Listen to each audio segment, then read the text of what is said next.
Hi, and welcome to the Scientist Sage SANGHA. I'm Nancy Anderson Dolan from Wise Heart Wellness. I'm glad that you could join us looking at this recording and maybe learning about some things about distress.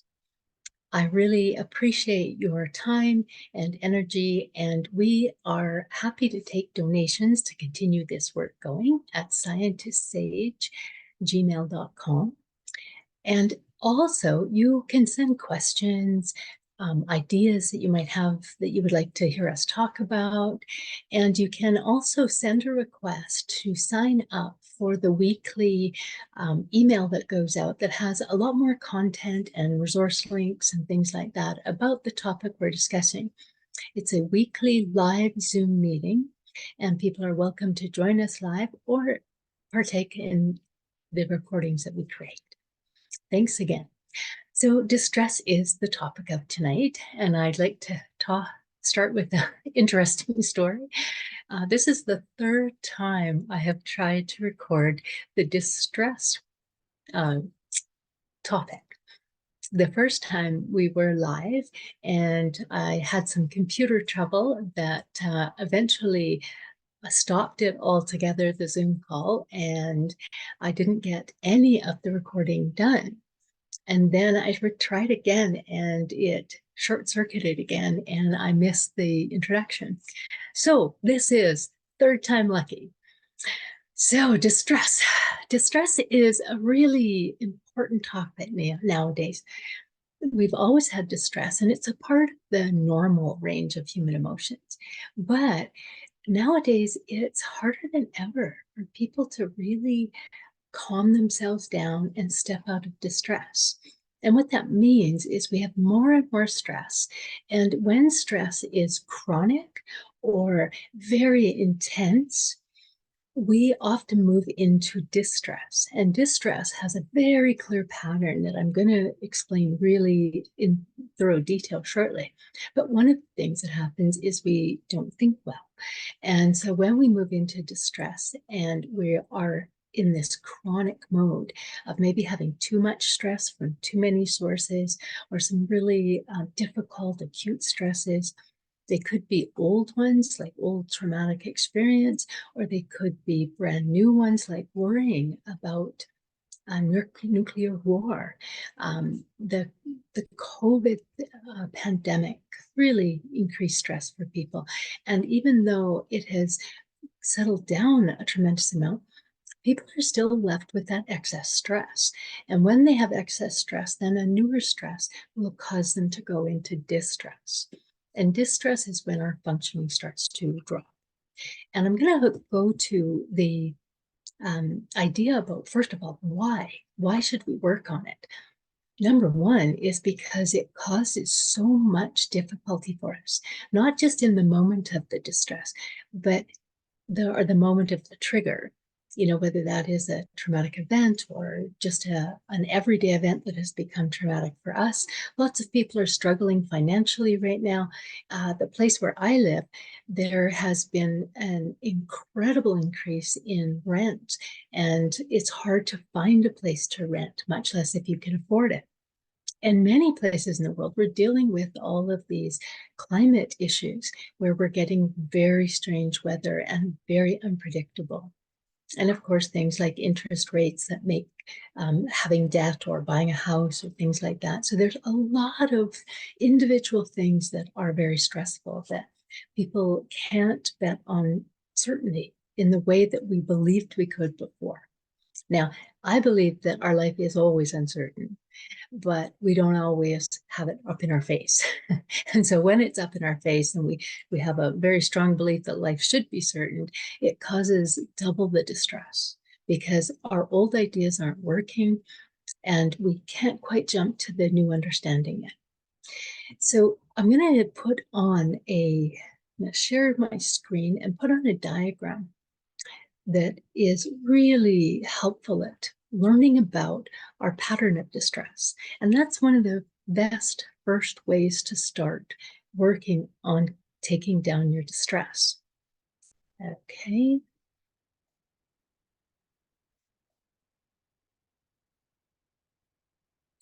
Okay, we're having already a much less distressing time than the last couple of times I tried to record this. So the diagram is from Psych Central. They have tremendous number of free, wonderful resources. And in the email, if you've gotten that email that comes out weekly for this session, it has links to some of their other resources, has a couple of their videos in it to watch because they're just so great in capitalizing these things. So the idea that there's an event or a trigger, this is the first place for us to look at learning our cycle of distress, which this is a picture of. And this circle of things is what all of us go through. A lot of us don't know we're going through them. Someone asked me in a treatment program about, can you just go from the event and skip everything else and get to the regrettable action right away? Because that seems to be what I do. And what I said to her is, you actually go through all of those other things, but it's so fast. And it's been so inherent in your experience now that you don't notice. And so a lot of learning about what your personal distress cycle is about slowing it down and looking when you're not distressed at the parts of the wheel here. So as we start that, everybody has triggers. And it might be, like we had talked about earlier, just the idea of an old trauma. It could be current events. It could be chronic events. In the last year, I had 2 broken legs. And so that was kind of a chronic event that affected widespread things in my life. And lots of us have those kind of events too. We might have a sick child or a job that is uncertain. There's many, many things right now that cause that kind of chronic distress. But a trigger for that might be, yesterday I had a fall. I fell in some mud and I was very distressed. And I didn't realize that it was a trigger, actually. The event itself wasn't that bad. I didn't hurt anything. I didn't fall far. It was messy, but that's all. But I really got a lot of distress from it. And what I realized is a lot of it was triggering the thought that, oh my God, I fell again and I could have hurt myself and I'm never going to be stable again. And I'm always going to be in danger, and sort of a litany of things like that that cause a trigger for me. And that is the next part I can tell you is what my brain had gone to, was the snap judgment that I'm not going to be okay ever. And that's not the truth at all. It was really wet. The ground was really drowning in water, and I was on the side of a hill and it had all turned to mud and I slid down. So that snap judgment didn't take into account any of those things. It only took into account the fearful things that I have in distress storage in my body. And so often it brings up the event may or may not be related to something that's happened. It just may be the level of distress that you have that some little trigger throws you over. Like right now, a lot of people talking about road rage. And when they settle down and they go, yeah, that was really excessive. I'm not usually like that, but this person was going so slow. And I was like, oh, as they start to unwind, those things don't bother them. They just calmly change lanes or settle down, listen to the radio. But a snap judgment is when your distress is already up and then you have a trigger. So then the new distress joins in. The snap judgment goes like that, and we may not even know what it is, like the person that asked me. But then it goes to some intense emotion. My idea of never being able to be safely walking again caused tremendously intense emotion in me. And whether it's, like I say, an old traumatic memory, and you might remember intense emotion and not even know what it's from, especially like if you don't know what the trigger is, you could just be overcome by this emotion.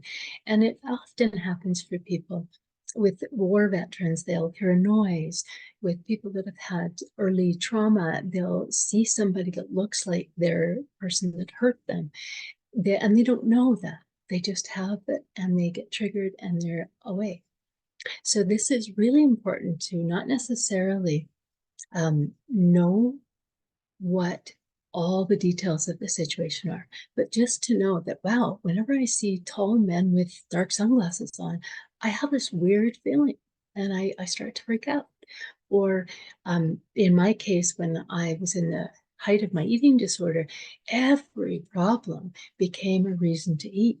So my event would be any kind of stress, and the snap judgment, and actually any kind of emotion, happy, sad, mad, frustrated, would get me to the snap judgment of, if I go and eat something, I'll feel better. And then the attention emotion came up because I was really conflicted about eating foods that weren't good for me. But I really needed to calm that because I didn't have other ways to calm the intense emotion. And I'll say the intense emotion and the number 4 there, the strong physical feelings, they are very closely related. They happen in a millisecond apart. If you look at on a brain scan, you don't see much space. So the intense emotion comes on really quickly, and then the strong physical feelings, because whatever emotion we have that starts from a thought or a memory or an experience, it filters down into emotion in our body, that energy that is moving through our body anytime. And it talks to different parts of our body, like the vagus nerve and our old lizard brain in the back that says, this isn't okay, this isn't okay. And then we get these really strong physical feelings. It can be anything from like sweating or a flushed face or out of breath or suddenly exhausted, all sorts of physical feelings. People talk about trembling hands, all sorts of things. So the strong physical feelings that go on, and we can't just stop them. I can't just say, stop flushing, red face, stop it. And even shaking hands, I might not be able to still them. And so there's a lot of things that are going on with all of those feelings and all of those emotions. And usually our snap judgment that is quite negative and scary in itself sometimes. And either, it tells us that we're not okay, or it tells us that we've done something not okay, or it tells us that we're in danger. It doesn't usually bring up something good. So the difficult idea, the intense emotion, the strong physical feelings lead to that overwhelm. And then that overwhelm has a emotional, flurry of things of its own. And we're just, I have to do something. That's the next place we go, urge to act. And that's why somebody driving in their car and they've got a lot of distress and somebody goes slow or cuts them off, they're raging all of a sudden because the urge to act, the discomfort comes up, snap decision about the surface level things generally, and the urge to act is there already. And the urge to act is, I'm going to swear at that person and honk my horn and that sort of thing. Now, we talk about regrettable action, or they've named it that, because often that raging and that actually makes us feel worse. It rarely releases things. Or going in, eating food I don't need, or people using drugs that they've been trying to stay away from, or quitting smoking is one of those things that often ends up as a regrettable action. But it can be far more serious than that. We could leave a relationship, or we could harm ourselves or someone else. There's lots of regrettable actions that we take when people go out really angry and sort of blinded, because what happens in here is our brain doesn't think well. That's why we're making those snap judgments and we have that big urge to act. Our brain is just working on survival mode. And so when we're in survival mode, our reactions are only to survive. We don't care what happens after that. We just want to survive. And although we're not likely in that kind of scenario, that's how we behave. So we don't care what the reaction to people, that outcome of our action or people's reaction to our action. We don't care what that is because we're just trying to survive. And that urge to act can be really tricky because we can think this is the only reasonable idea. And then we go and do it without talking to anybody or anything like that. So this experience of doing that, we really want to break it down and see if we can actually take a look. And is there any place in the whole cycle of distress that we can intervene? But we really start by knowing it's there, knowing that I do have my own personal cycle of distress. As I was trying to see if this had been recorded the last time, I was getting more distressed and I realized I'd been triggered. And snap judgment was, oh no, and that this isn't okay. But as I sat there and considered the possibilities instead of running around through the snap judgment. Now, I think probably I went around the whole cycle once and then I just, sort of stomped off. It was a useless action, maybe not highly regrettable, but useless. Then when I sat down and went back through it, I went to the same snap judgment, like, oh, but then the next thing was, but you know what? That was kind of a rough technology kind of recording anyway. Great, I can redo it. And then the emotions start to calm down. And now maybe you can catch the snap judgment. And I encourage people to look at repetitive things, repetitive events that seem to trigger you, and repetitive snap judgments that you have in your head. I often, when I meet new people, I will get a snap judgment about a negative thing about somebody. But I know that that's just old fear playing out. That's just an old fear that's been triggered. And so I just am patient, able to sit, and it moves through. And then I explore, what is this person like? Are they somebody I would like to know better? What do I know about them? Things like that. So I have some space there because that's one that I've worked with a lot. But perhaps you don't get past the snap judgment and you get down into the intense emotion and the strong physical feelings. I'm going to talk about 3 and 4 together because they happen together a lot of the time. So the 3 and 4 together, if there's things we can do with the intense emotion, one of the best things I suggest is having a radical physical movement that's not harming. And so one of the things that I often do to demo this is to stand on my chair in a group of people in a teaching and they'll be upset because we're talking about distressing things and they're feeling it a bit. And there I am standing on my chair, not talking. And then somebody will say, well, okay, why are you on the chair? I said, this is a useful thing to do when you're in that intense emotion and strong physical feeling. Make a physically unusual movement. So whether you drop to your knees to pray or stand up on a chair to make your brain go, wait, what's going on? Because our brain literally will drown itself in the distress because it's trying to find a way out. But our mind just gets bogged down unless we do something different. And people say, well, I can't think of that at that time. That's why we talk about it now. That's why we talk about it outside of time. And you practice with small distressing things, little things like that you can actually go. Maybe you get a ticket in the mail and but then you start to feel, I don't have enough money to pay for this. It wasn't there. And wait a minute, let me try standing on a chair or laying on the floor or getting on my knees, whatever you want to do. A couple of other ones that really help when the physical feelings are strong and that as well are using things like ice or warmth. So I'll wash my face with a warm washcloth, as hot as I can manage. And that literally takes me out of my physical circuit of distress and it settles me down a bit. I always have tea with me. And that's because when I very first went to an addiction meeting, they had herbal tea there. And I never drank herbal tea before, and I kind of turned up my nose at it, but they handed it to me and I clung to it because I was very distressed. And literally ever since then, I take it with me everywhere, and I do find it very calming and soothing. So I've built a cue that helps me calm down. So some people might use a bracelet, and a bracelet has beads, and they'll literally just count the beads.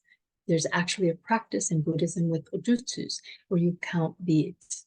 And it literally, there's also like in the Catholic Church, they have a rosary, and when people say their rosary, they count those beads. The process of that is really ancient and well practiced. So it's just to get your mind doing something different than obsessing about that, because our thoughts are not useful at that point. So we just want to slow everything down, slow our body down, our brain will calm down. So we want to calm those physical feelings, intense emotions. My favorite thing actually is dancing. I will just start dancing when I'm distressed. And then my body doesn't know what to do, but I actually get it back in a different rhythm. It loves to dance. And so I holding that, oh my God, the world is ending and I love to dance together interrupts things. And so those kinds of physical interruptions can be really useful for those intense emotions and physical feelings.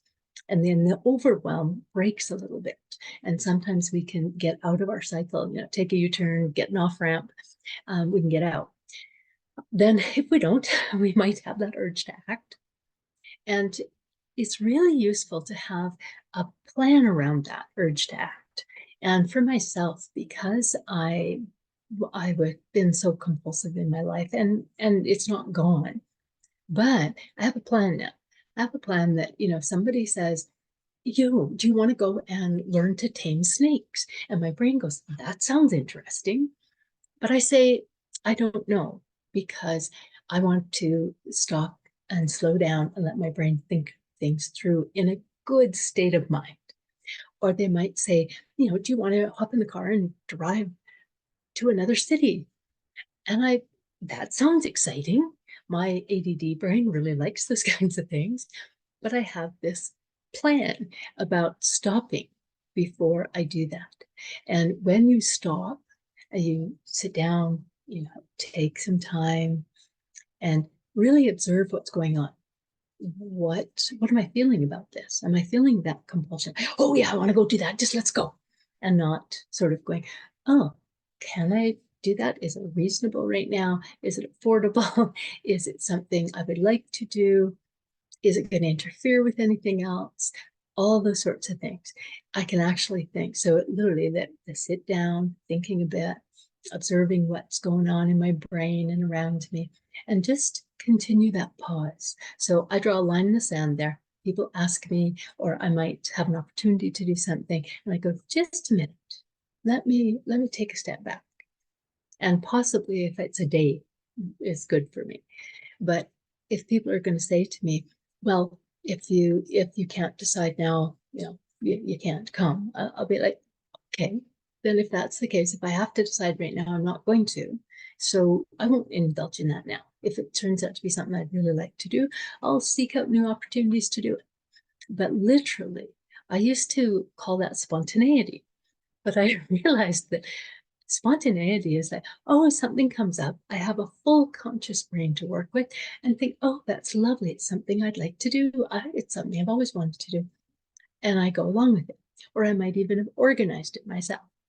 And the urge to act feels practical, feels worried, feels anxious. It's not the same thing.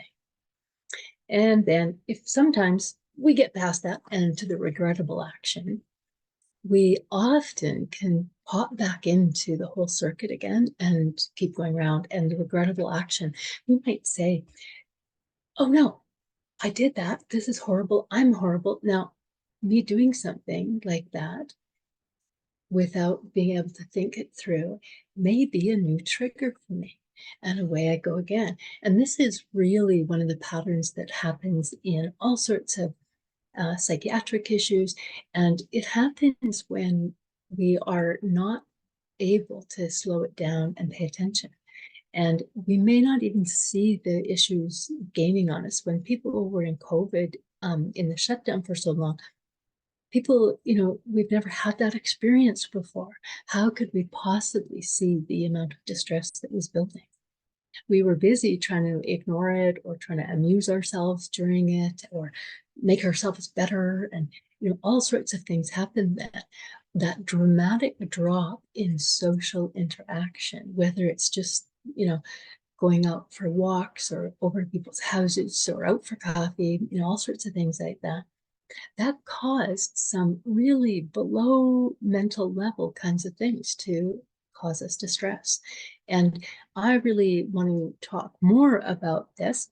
And what I'm going to do is I'm going to end this with a short meditation about being aware of the cycle of distress. And then we are going to do a part 2. That was part of our distress last week, where I was trying to fit too much into one session. So we're going to go on and talk about things, lots of things that you can do, both things in the moment and preventative things and rehabilitative things. So if you're already spent a long time in distress, there are many things you can do to help rehab. You don't have to remember and solve every time that you've had a trigger. You don't have to get out of every distressful thing that you've ever experienced and clear it all out completely to bring down your distress level. There are lots of ways to work with this. So I hope you join us next week when we have more time to go into them further. But I will close as usual with a little meditation. So if you want to get comfortable, put up your feet, close your eyes, feel free. And what we're going to do is first calm the body and just taking deep breaths. That tells your body something is changing, that you're safe, that you're okay. Because when we're in the midst of that distress cycle, we breathe differently. And some people even have trouble feeling comfortable taking a deep breath, often because they have been distressed so long that it's impacted their physical being and the way and apparatus even of breathing. So breathe as low and slow as is comfortable right now. Because sometimes as we unwind this cycle, it really can be scary because we stop and we go back. We go back around to feel some of those feelings. But we don't have to stay there. We just breathe and literally think about moving on, letting whatever energy is coming up in you move through you. At this point, we want to really open our bodies up. Some people might have hunched over when they're feeling distressed, or shoulders up to the neck, and fists clenched. And so as we breathe, we can just start to relax that. And in the next session, we'll talk more about some of those really pragmatic, easy things to do to work on your body and get it able to relax and breathe and come out of the distress. For now, we breathe, and I just want you to literally imagine. It might be the wind or a golden light or a water washing over you under a waterfall maybe. But imagine yourself somewhere where you can feel safe. There's no threats around. So if you're afraid of water, don't use that. You might picture yourself in nature. You might picture yourself in a cozy little room. And just every time you breathe, that some of that energy of those emotions of overwhelm and distress can just come right out through your cells, through your mouth, through the very cells of your body. And as you take a deep, clean breath in, just imagine that it is cleaning out your body of all those chemicals that get turned on when we go into distress. All the cortisol, all the adrenaline, it needs to be cleaned up. And so we can breathe it out. As we breathe it out, you might picture the actual thing that happens, where little switches turn on with your hormones and different parts of your body up in your brainstem, in your gut, digestion changes.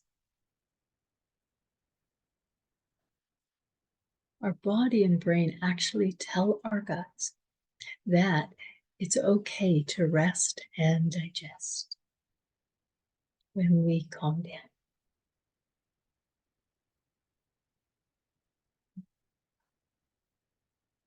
And I encourage you to literally imagine muscles relaxing. Your body might be melting into the surface below you. if that's a non-distressing image. Or you might be wrapped up in soft, soft blankets or sunning on a beach. Any place where you can elicit body memory of being relaxed. This is one of the ways that we can learn to step out of the cycle and build a little insurance, a little barrier to being dragged back in the cycle and all the way around. So I'll leave you meditating. Feel free to stop when you want to. And thank you so much for following up on this video that be a little bit late getting posted, I think, but about distress. And again, we'll complete more of this discussion next session. I am with you. You are with me. Blessed be. Thank you very much.